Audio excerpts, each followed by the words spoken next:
నమస్తే, welcome to our news network. America ఇరాన్ల మధ్య జరిగిన చర్చలు విఫలమయ్యాయి. పాకిస్తాన్ వేదికగా చర్చలు జరిగాయి. 21 గంటల పాటు జరిగిన చర్చలు ఏమీ తేలకుండానే ఆగిపోయాయి. ఈ చర్చలకు అమెరికా వైపు నుంచి వైస్ ప్రెసిడెంట్ జేడీ వాన్స్ నాయకత్వం వహించాడు. ఇరాన్ వైపు నుంచి Iran parliament speaker Mohammed Bagar గలీబాఫ్ నాయకత్వం వహించాడు. ఇందులో ఇరాన్ 3 షరతులు పెట్టింది. లెబనాన్లో కాల్పు విరమణ చేయాలి, హర్ముజ్ జలసంధి మీద ఇరాన్ హక్కును గుర్తించాలి, ఆంక్షలను ఎత్తేస్తూ స్తంభింపజేసిన ఇరాన్ ఆస్తులను విడుదల చేయాలి, యుద్ధ నష్టం చెల్లించాలి. ఈ 3 ఒకటే, యుద్ధ నష్టం చెల్లించాలి. ఈ విధంగా ఇరాన్ 3 అంశాల మీద చర్చలకు సిద్ధమైంది. అమెరికా కూడా కొన్ని డిమాండ్లు పెట్టింది. అమెరికా ప్రధానమైన డిమాండ్లు, ఇరాన్ దగ్గర 400 కిలోల శుద్ధి చేసిన యురేనియం ఉంది. ఆ యురేనియం తనకు అప్పచెప్పాలి, ఫ్రీగా అప్పచెప్పాలి, లేదంటే అమ్మేయాలి. ఇక పైన ఇరాన్ ఎప్పటికీ యురేనియం శుద్ధి చేయకూడదు. అలాగే హర్ముజ్ జలసంధి ద్వారా జరిగే చమురు వ్యాపారంలో అమెరికా కూడా పార్ట్నర్షిప్ ఇవ్వాలి, భాగస్వామ్యం ఇవ్వాలి. ఇవి 2 వైపులా పెట్టిన డిమాండ్లు, షరతులు లేదా చర్చకు వచ్చినవి. ఈ చర్చల్లో ఈ డిమాండ్లను వేటిని 2 వర్గాలు ఒప్పుకోలేదు. అమెరికా డిమాండ్ని ఇరాన్ ఒప్పుకోలేదు, ఇరాన్ డిమాండ్ను అమెరికా ఒప్పుకోలేదు. అయితే దాంతోపాటుగా చర్చలు విఫలమవడానికి ఈ డిమాండ్ల మీద మరింత సీరియస్గా చర్చ జరగవచ్చు. 21 గంటల్లో పూర్తిగా ఆగిపోవడానికి మరిన్ని కారణాలు ఉన్నాయి. నిజానికి చర్చలు జరగడానికి ముందే ఇరాన్కు అమెరికా మీద నమ్మకం లేదు. చాలా అపనమ్మకంతోనే చర్చలకు వచ్చింది. చర్చలకు వస్తున్న వాళ్ళు బహిరంగంగా ప్రకటించారు, అమెరికా మీద మా నమ్మకం లేదు, అనేక సార్లు ఒప్పందాలు కుదుర్చుకొని కూడా అది మాట మార్చింది, కాబట్టి ఆ ఒప్పందం మీరింది, కాబట్టి దాని మీద నాకు నమ్మకం లేదు అంటే అపనమ్మకంతోనే వాళ్ళు చర్చలకు వచ్చారు. చర్చల్లో కూర్చున్న టైంలోనే, చర్చలు జరుగుతున్న టైంలోనే అమెరికాకు సంబంధించిన యుద్ధ నౌకలు హర్ముజ్ జలసంధి వైపు దాటడానికి ప్రయత్నం చేశాయి. అమెరికా నౌకలు ఇరాన్ వెంటనే రంగంలోకి దిగి 30 నిమిషాల్లోనే దాదాపు రంగంలోకి దిగి సీరియస్ వార్నింగ్ ఇవ్వడం, దాడి చేస్తామని చెప్పడంతో వెనక్కి మళ్ళాయి. కానీ చర్చల వైపు జరుగుతుండగా అమెరికా ఆ విధంగా నౌకల్ని హర్ముజ్ జలసంధి బయటికి పంపడానికో, జలసంధి వైపు పంపడానికో ఎందుకు ప్రయత్నించింది? మరోవైపు ఇజ్రాయిల్ ఈ చర్చలు జరపడానికి అస్సలు ఇష్టం లేదు. ఇజ్రాయిల్కు అమెరికాలో యూదుల లాబీకి ఈ చర్చలు జరగడం అస్సలు ఇష్టం లేదు. ఇరాన్ను మొత్తంగా నాశనం చేయాలి, ఏదో విధంగా ఇరాన్ను స్మాష్ చేయాలి. కాబట్టి ఇరాన్ ఒకవైపు చర్చలు జరుగుతుండగానే లెబనాన్ మీద దాడులు చేయడం, ఇది వాళ్ళు చేసుకున్న మన యుద్ధ విరమణ, తాత్కాలిక యుద్ధ విరమణ, దాడుల విరమణ ఒప్పందానికి ఇది వ్యతిరేకం. అలాగే లెబనాన్ మీద దాడులు చేశారు. ఇంకొక ఆశ్చర్యకరమైన సంఘటన ఏంటంటే ఈ 2 దేశాలకు సంబంధించి కాకుండా, అమెరికా ఇజ్రాయెల్ కాకుండా ఎవరైతే చర్చలకు వేదికనిచ్చారో, మధ్యవర్తిత్వం వహించిందో ఆ పాకిస్తాను తన 13,000 మంది సైనికులను సౌదీ అరేబియాకు పంపించింది. సౌదీ అరేబియాకు రక్షణగా 13 చర్చలు జరుగుతుండగానే ఈ పని జరిగింది. సౌదీ అరేబియాకు రక్షణగా పంపించడం అంటే అమెరికాకు మద్దతుగా పంపడమే అర్థం. అంటే తన మధ్యవర్తిగా వహిస్తున్న పాకిస్తాన్ కూడా ఈ పని చేసింది. ఈ నేపథ్యంలో చర్చలు ఫెయిల్ అవ్వడం అందరూ ఊహించిందే, చర్చలు ఫెయిల్ అవుతాయని. ఇరాన్ ప్రతినిధులు ప్రకటించింది, అమెరికా యుద్ధం ద్వారా సాధించలేనిది చర్చల ద్వారా సాధిద్దామనుకుంది అని. యుద్ధం ద్వారా సాధించలేని చాలా అంశాలు వాళ్ళు చర్చల ద్వారానైనా సాధించాలనుకున్నారు. అట్లా హర్ముజ్ జలసంధిని వాళ్ళు సాధించాలనుకున్నారు, శుద్ధి చేసిన అణు ఇంధనాన్ని అమెరికా సొంతం చేసుకోవాలి, ఇట్లా చాలా ఉన్నాయి. ఇక ఈ విషయంలో జేడీ వాన్స్, అమెరికా ఉపాధ్యక్షుడు జేడీ వాన్స్ ఏమంటున్నాడు, ఇరాన్ అణు నిబంధనల విషయంలో వెనక్కి తగ్గకపోవడం వల్లనే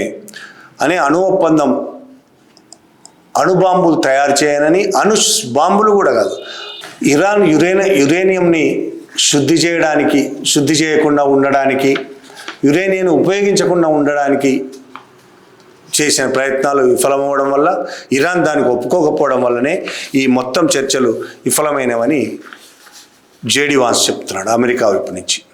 అయితే అనేక పత్రికలు, అరబ్ పత్రికలు కావచ్చు, మిగతా పత్రికలు కావచ్చు, ఇది ఒక సాకుగా చూపించింది అమెరికా అనేది చెప్తున్నారు తప్ప నిజానికి ఇది నిజం కాదు. ఇరాన్ యురేనియంని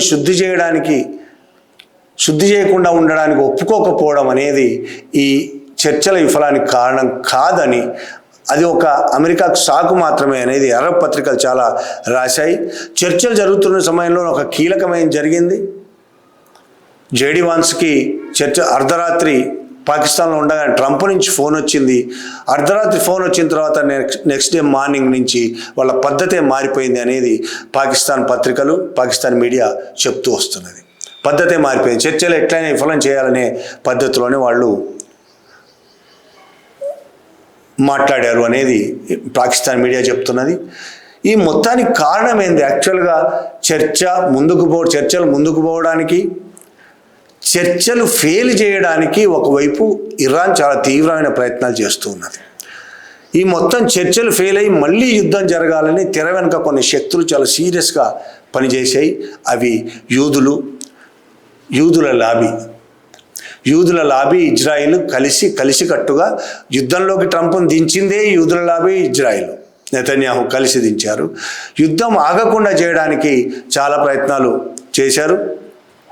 చర్చల వైపు జరుగుతున్న టైంలోనే ఇజ్రాయెల్ ప్రధాని నెతన్యాహు మాట్లాడిన మాటలు, యుద్ధం ఇంకా ఆగిపోలేదు అని మాట్లాడాడు. ఇరాన్ మరియు దాని మిత్ర దేశాలను ఓడించడమే మా లక్ష్యం, ఈ విధంగా నెతన్యాహు మాట్లాడడం కూడా ఈ చర్చల మీద ప్రభావం చూపించింది. మరొక వైపు చర్చలను ఫెయిల్ చేసే ఇజ్రాయిల్, యూదు లాబీ, ట్రంప్ అలాంటి మనస్తత్వం ఉన్న ట్రంప్ కలిసి చర్చలు జరగకుండా ఫెయిల్ చేశారు. ఆ ఫెయిల్ అయిన తర్వాత ఇప్పుడు మళ్ళీ ప్రపంచం మళ్ళీ యుద్ధ దశకు పోతుందా అనేది, యుద్ధం వైపు పోతుందా అనే అనుమానాలు వస్తున్నాయి. జేడీ వాన్స్ చర్చలు ఆగిపోయినాయని ప్రకటించిన వెంటనే ట్రంప్ ఏం మాట్లాడాడంటే, ట్రంప్ మాట్లాడిన మాటలు వింటే మనకు మరిన్ని అనుమానాలు వస్తాయి. ట్రంప్ ఏం మాట్లాడాడు వెంటనే, ఇరాన్కు టోల్ చెల్లించి, అది దాదాపు టోల్ గేట్ లాగానే పెట్టింది హర్ముజ్ జలసంధి దగ్గర, టోల్ చెల్లించి బయటికి వచ్చే షిప్పులని మేము బ్లాక్ చేస్తాము, ఆపేస్తాము, ఎక్కడికి కదలనివ్వం, ఎవ్వరు టోల్ చెల్లించకండి ఇరాన్కు. టోల్ చెల్లించి బయటకు ఏ షిప్ అయినా సరే, మాకు మిత్రదేశమైనా శత్రుదేశమైనా ఎవరైనా సరే, మేము దాన్ని బయటికి రానియం అనేది ట్రంప్ మాట్లాడాడు. అదొక్కటే కాదు, మేము యుద్ధానికి ఇంకా రెడీగానే ఉన్నాం, ఇప్పటికే సర్వనాశనం అయిపోయింది ఇరాన్, ఇంకేం మిగిలిలేదు, ఆ మిగిలిన కొద్ది భాగాన్ని కూడా త్వరలో నాశనం చేస్తామని చెప్పాడు. ఒప్పందం కుదరకపోయినా నాకేం నష్టం లేదు, మేము ఇప్పటికీ గెలిచామనేది కూడా ఆయన మాట్లాడాడు. హర్ముజ్ జలసంధి వైపు వందలాది అమెరికా యుద్ధ నౌకలు వెళ్తున్నాయనే వార్తలు కూడా వస్తున్నాయి. ఈసారి యుద్ధానికి సంబంధించి గతంలో కంటే ఇంకా పెద్ద ఎత్తున జరగబోతోంది అనే సూచనలు కూడా వినబడుతున్నాయి. ఒకవైపు యెమెన్, టర్కీ, ఈ రెండు దేశాలు కూడా ఇరాన్కు మద్దతుగా యుద్ధంలోకి దిగే అవకాశాలు కాబట్టి టర్కీ అయితే బహిరంగంగా ప్రకటించింది, మేము యుద్ధంలోకి దిగబోతున్నాం, ఇజ్రాయెల్ని సర్వనాశనం చేస్తామని టర్కీ అధ్యక్షుడు ఎర్డోగన్ హెచ్చరికలు కూడా జారీ చేశాడు. దీనివల్ల మరింత సీరియస్గా యుద్ధం జరిగే అవకాశాలు కనబడుతున్నాయి. అంతర్జాతీయ మార్కెట్, మన దేశం మీద కూడా చాలా తీవ్ర ప్రభావం పడుతుంది. అంతర్జాతీయ మార్కెట్లో ఆయిల్, గ్యాస్ ధరలు ఎంత హైకి వెళ్ళిపోతాయో చెప్పలేని పరిస్థితి కూడా ఉన్నది. ఇప్పటికే చాలా రేట్లు పెరిగాయి, ఇంకే పరిస్థితికి పోతుందో అనేది కూడా చెప్పలేని పరిస్థితి.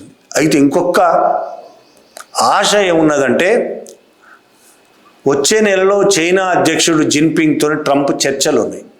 అప్పుడు ఏమైనా చైనా అధ్యక్షుడు ట్రంప్తో మాట్లాడి యుద్ధ విరమణకి మనం ఒప్పిస్తాడా అనేది ఒక ఆశ అందరిలో కనబడుతున్నది. చెప్పలేము, అది కూడా ఖచ్చితంగా చర్చలు అవుతాయా అవ్వా, వచ్చే నెల కలుసుకోరా, ఇవి కూడా చెప్పలేము. ట్రంప్ ఎప్పుడే నిర్ణయం తీసుకుంటాడో చెప్పలేము. కాబట్టి ఇది కూడా మనం చెప్పే పరిస్థితి లేదు. ఇంకొక వైపు ఇరాన్ హర్ముజ్ జలసంధి మీద తన పట్టు మరింత బిగించింది. తను ఖచ్చితంగా టోల్ వసూలు చేస్తా అని చెప్పింది. ఆ టోల్ను డాలర్లలో కాకుండా తన సొంత కరెన్సీ అయిన రియాల్లోనే చెల్లించాలి అనేది నిబంధన పెట్టింది. డాలర్లో చెల్లించడమో కాదు, తన కరెన్సీలో రియాల్, తన కరెన్సీ ఇరాన్ కరెన్సీ రియాల్లోనే చెల్లించాలనే షరతు పెట్టింది. ఇది అమెరికాకు ఒక పెద్ద దెబ్బ. ఈ మొత్తం నేపథ్యంలో ఇంకొక ముఖ్యమైన విషయం, ఈ మొత్తం జేడి వాన్స్ చెప్పినట్టు ఇరాన్ అణుబాంబు తయారు చేయబోతుంది. అమెరికా, ఇజ్రాయెల్ కూడా అదే చెప్తా, అణుబాంబు తయారు చేయబోతుంది, అణుశుద్ధి చేసింది, అణుబాంబు తయారు చేయబోతుంది. దానికి చేయకుండా ఉండడం అనే దానికి ఇరాన్ ఒప్పుకోలేదు కాబట్టి ఈ చర్చలు విఫలమని చెప్తున్నాయి. కానీ నిజానికి ఇరాన్ అణుబాంబులు తయారు చేస్తుందా? అది చాలా ముఖ్యమైన విషయం.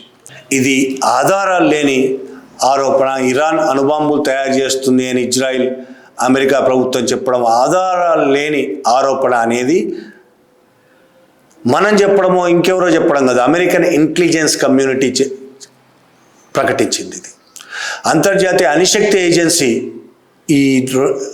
ఏజెన్సీ కూడా ఇదే మాట చెప్పింది. ఇరాన్ అణుబాంబు తయారు చేయడం లేదు. అణుశక్తి ఏజెన్సీ డైరెక్టర్ జనరల్ రాఫెల్ గ్రోసిస్ చాలా స్పష్టంగా ప్రకటించారు, ఇరాన్ అణుబాంబు తయారు చేస్తున్నట్టు ఎలాంటి ఆధారాలు లేవు అని చాలా స్పష్టంగా ప్రకటించారు.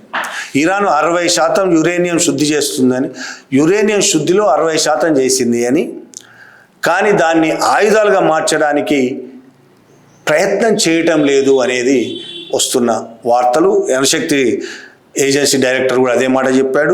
60% యురేనియంను శుద్ధి చేసిన తర్వాత బాంబుగా మార్చడానికి ఇంకా అనేక దశలు ఉంటాయి. ఆ దశల వైపు ఇరాన్ నడవటం లేదు, అటువైపు చేయడం లేదు.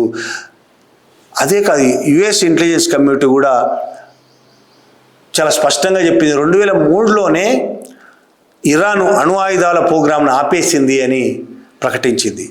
ఏది? US intelligence community. ఇంతమంది చెప్తుండగా కూడా ఎందుకు అబద్ధాలు ఆడుతున్నాడు ట్రంప్? ఇరాన్ 2003 ఆ ప్రాంతంలోనే అయతుల్లా ఖమేనీ చనిపోయాడు. మొన్న యుద్ధంలో ఇజ్రాయెల్ చంపింది ఆయనని. అయతుల్లా ఖమేనీ సుప్రీం లీడరు, ఆయన ఫత్వా జారీ చేశాడు, అణు ఆయుధాలను నిషేధించాడు. ఫత్వా జారీ చేసి అది చాలా పవర్ఫుల్. ఇరాన్ లాంటి దేశాల్లో షరియా ప్రకారం పాలన సాగే దేశాల్లో ఫత్వా అనేది, సుప్రీం లీడర్ ఇచ్చే ఫత్వా అనేది చాలా పవర్ఫుల్. దాన్ని దాటరు ఎవ్వరు. అణు ఆయుధాలను తయారు చేయడాన్ని ఆయన ఫత్వా ఇచ్చాడు, చేయకూడదు అని ఫత్వా జారీ చేశాడు. ఆయన ఫత్వా జారీ చేశాడు బహిరంగంగా, అందరికీ తెలుసు. యుఎస్ ఇంటెలిజెన్స్ కమ్యూనిటీ చెప్తున్నది, అంతర్జాతీయ అణుశక్తి ఏజెన్సీ కూడా చెప్తున్నది. ఇన్ని చెప్తున్నా కూడా ట్రంప్, అటు ఇజ్రాయిల్ ఎందుకు అబద్ధాలు ప్రచారం చేస్తున్నారు? ఎందుకు ఈ విధంగా ప్రచారం చేస్తున్నారు అబద్ధం? ఇరాన్ ఒకవైపు చెప్తూనే ఉన్నది, తను శుద్ధి చేసిన యురేనియంను బాంబులు తయారు చేసే దిశగా పోవటం లేదు. ఇంకా కొన్ని దిశలు ఉన్నాయి, అటువైపు పోవటం లేదు. దాన్ని మా పవర్ సెక్టార్లో, మెడిసిన్లో ఉపయోగించుకుంటారు. చాలా దేశాలు ఉపయోగించుకుంటాయి యురేనియంని. అనేక రకాలుగా ఇతర ప్రజలకు ఉపయోగపడే కార్యక్రమాలు ఉపయోగించుకుంటారు. ఒక్క ఆయుధాలకే కాదు, మిగతా వాటికి కూడా ఉపయోగపడుతుంది. అలా ఉపయోగించుకుంటున్నామని చెప్తున్నది. చెప్పిన తర్వాత కూడా వీళ్ళు అణుబాంబులు తయారవ్వట్లేదని ప్రపంచాన్ని అంతటికీ తెలిసిన తర్వాత కూడా అమెరికా, ఇజ్రాయిల్ ఈ విధంగా మాట్లాడుతున్నాయంటే అది సాకు మాత్రమే.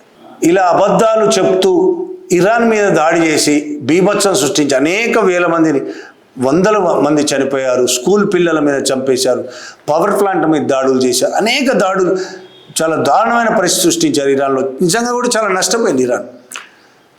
ఈ పరిస్థితుల్లో ఇరాన్లో ఉండే కొంతమంది ఖచ్చితంగా అణుబాంబులు తయారు చేయాల్సిందే అని డిమాండ్లు పెడుతున్నారు. అమెరికాకు, ఇజ్రాయెల్కు బుద్ధి చెప్పాలంటే అణుబాంబులు తయారు చేయాల్సిందే అని ఇరాన్ ప్రభుత్వానికి డిమాండ్ చేస్తున్నారు. ప్రభుత్వాన్ని వస్తే ఇలాంటివి తప్పెవరిది ఇక్కడ? అమెరికా, ఇజ్రాయెల్ తప్పు చేసి ఇరాన్ను సర్వనాశనం చేసే పరిస్థితి తీసుకొస్తూ ఉంటే ఈ విధమైన డిమాండ్లే వస్తాయి. మరి అణుబాంబు తయారు చేయాలి. రేపు ప్రభుత్వమే అనుకోవచ్చు, ఇంత దాడులు చేసి మమ్మల్ని నాశనం చేస్తూ ఉంటే మేము అణుబాంబులు తయారు చేయక తప్పని పరిస్థితి వాళ్ళకు వస్తే అప్పుడు ఎవరిది బాధ్యత? ట్రంప్ బాధ్యత వహిస్తాడా? నెతన్యాహు బాధ్యత వహిస్తాడా? అయితే ఇప్పటికీ ప్రభుత్వ పరంగా అధికారికంగా బాంబులు తయారు చేయాలని నిర్ణయం జరగలేదు అమెరికాలో. అది ట్రంప్కు తెలుసు, నెతన్యాహుకు తెలుసు. ట్రంప్కు కావాల్సింది అమెరికా ఆయిల్ కావాలి, హర్ముజ్ జలసంధి మీద పట్టు కావాలి. ఇరాన్ ఆయిల్ మొత్తం తన కంట్రోల్లో ఉండాలి. ఇప్పుడు వెనిజులా ఆయిల్ను మొత్తం తన కంట్రోల్లో ఎలాగ తెచ్చుకున్నాడో, అరబ్ కంట్రీస్ ఆయిల్ మొత్తం తన కంట్రోల్లో ఎలాగ తెచ్చుకున్నాడో, ఇరాన్ దానికి ఒప్పుకోవడం లేదు. నా సార్వభౌమాధికారాన్ని దెబ్బతీసి ఇంకోళ్ళ కంట్రోల్లో ఎందుకు పోతానని మాట్లాడుతున్నది. అలాగే యురేనియం మాకు ఇచ్చేయాలి, శుద్ధి చేసిన యురేనియం అమెరికా అన్నప్పుడు అదే చెప్పింది ఇరాన్, మా సార్వభౌమాధికారాన్ని మేము కోల్పోము అని. చావనైనా దస్తాంగాలు లొంగిపోమని మాట్లాడుతుంది ఇరాన్. అట్లనే ఆయిల్ విషయంలో కూడా ఎందుకు కంట్రోల్ ఇస్తుంది అమెరికాకు? ప్రపంచం మీద ప్రతిదాని మీద కంట్రోల్ అమెరికాకే కావాలంటే లొంగుబాటు మనస్తత్వం ఉన్నవాళ్ళు లొంగిపోతారేమో. భక్తులు కొన్ని దేశాల్లో ఉన్న భక్తులు భజనలు చేస్తారేమో, కానీ ఇరాన్ లొంగిపోవడానికి సిద్ధంగా లేదు. మళ్ళీ పోరాటానికైనా సిద్ధంగా ఉంది. ఇప్పుడు అమెరికా ఇజ్రాయెల్ ఎలాగో దాడులు చేస్తాయనే పరిస్థితి ఉన్నది, కనబడుతున్నది. దాన్ని ఎదుర్కోవడానికి ఇరాన్ మళ్ళీ సిద్ధపడుతూనే ఉంది. ఇరాన్ సిద్ధంగా ఉన్నది. చావనైనా వస్తాం కానీ లొంగిపోమనే మాట ఇరాన్ అంటున్నది. ఈ యుద్ధం ఇరాన్ను నాశనం చేసే దిశగా తీసుకుపోవచ్చు. అలాగే అమెరికా ఇజ్రాయెల్కి కూడా చాలా తీవ్రమైన నష్టాలు కలిగిస్తుంది. ఆ 3 దేశాలకే కాదు, ప్రపంచవ్యాప్తంగా కూడా ఆర్థికంగా చాలా తీవ్రమైన దెబ్బతీస్తుంది. మన దేశాన్ని కూడా ఆర్థికంగా దెబ్బతీస్తుంది. ప్రజలను అనేక ఇబ్బందుల్లోకి నెడుతుంది. ఆయిల్ విషయంలో కావచ్చు, గ్యాస్ విషయంలో కావచ్చు, వాటి మీద ఆధారపడే కొన్ని తయారయ్యే వస్తువుల విషయంలో కావచ్చు, ఎరువులు లాంటి విషయాల్లో కావచ్చు. ఇది ప్రస్తుతం ప్రపంచవ్యాప్తంగా ఉన్న పరిస్థితి. చర్చలు విఫలమయ్యాయి. మళ్ళీ జరుగుతాయనే నమ్మకం కనబడడం లేదు. జరగాలనే ప్రపంచ ప్రజలు కోరుకుంటున్నారు, అనేక దేశాలు కోరుకుంటున్నాయి. Thank you very much.